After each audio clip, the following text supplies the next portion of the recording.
+1 class बेटे हमने लोकसभा की शक्तियाँ जो है टॉपिक शुरू किया हुआ है। इसकी 2 शक्तियाँ हम कर चुके हैं, वैधानिक और कार्यकारी।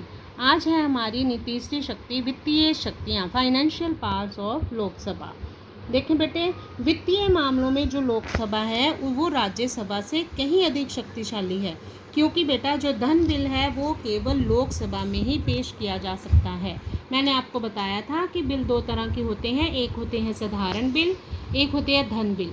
साधारण बिल जो है ना बेटा, वो जो है वो लोकसभा में भी पेश हो सकते हैं और राज्यसभा में भी, लेकिन 90% जो साधारण बिल है वो लोकसभा में ही पेश किए जाते हैं। लेकिन जो धन बिल है उसके लिए जो जरूरी शर्त है कि वो लोकसभा में ही पेश किया जाएगा। जब लोकसभा में पेश होने के बाद, बहस होने के बाद वो बिल पास हो जाता है तो वो बिल जाता है बेटे राज्यसभा के पास।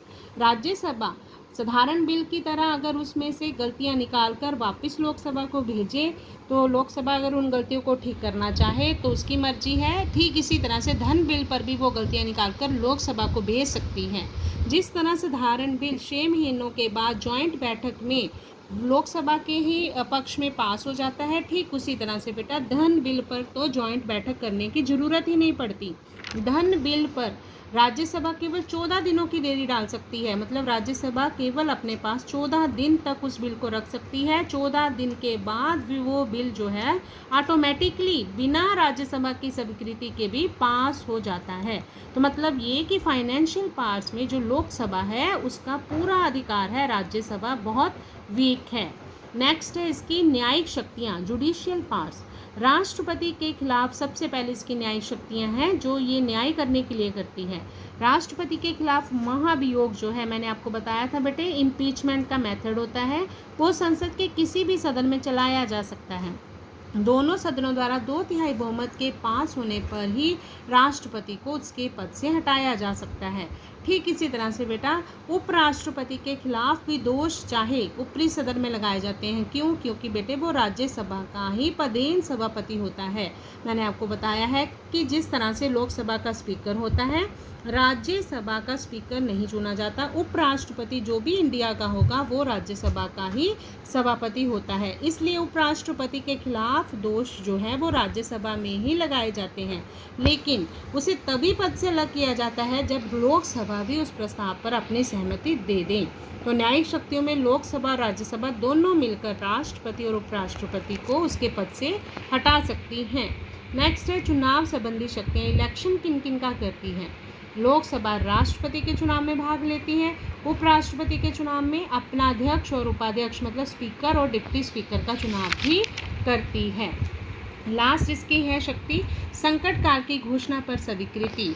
देखिए बेटे, हमने किए हैं संकट काल किसके, 3 तरह के संकट काल किए हैं, राष्ट्रीय, संवैधानिक और वित्तीय संकट काल। हमने पढ़ा है कि राष्ट्रपति अगर राष्ट्रीय संकट काल की घोषणा कर भी देता है तो वो घोषणा तभी आगे बढ़ सकती है अगर लोकसभा 1 महीने के अंदर अंदर उस पर स्वीकृति देती है।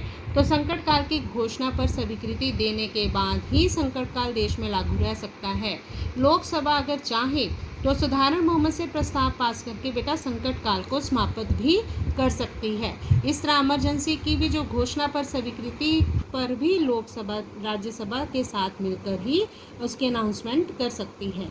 अब देखें पोजीशन क्या है लोकसभा की। अब हमने देखा है कि चाहे ये निम्न सदन है लोकसभा, राज्यसभा चाहे उच्च सदन है, लेकिन फिर भी ये शक्तिशाली सदन है। रीज़न मैंने आपको बता दिया, क्योंकि ये पॉपुलर हाउस है, लोकप्रिय सदन है और इसका चुनाव जनता द्वारा प्रत्यक्ष रूप से किया जाता है। एक और बात है बेटा, लोकसभा के सामने ही मंत्री जो हैं वो उत्तरदायी होते हैं और लोकसभा में ही उन मंत्रियों से क्वेश्चन पूछे जा सकते हैं। और अब जब तक उन्हें लोकसभा में बहुमत प्राप्त रहता है तभी तक वो अपने पद पर रह सकते हैं।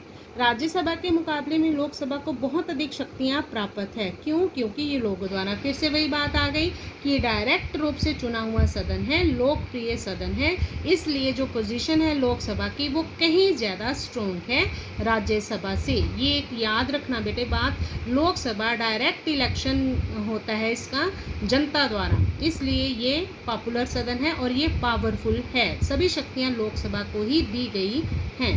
कई बार तो लोग कहते हैं कि राज्यसभा को समाप्त ही कर देना चाहिए, क्योंकि वो सिर्फ लोकसभा के कामों पर देरी डालता है, इसके अलावा उसका कोई भी और काम नहीं है।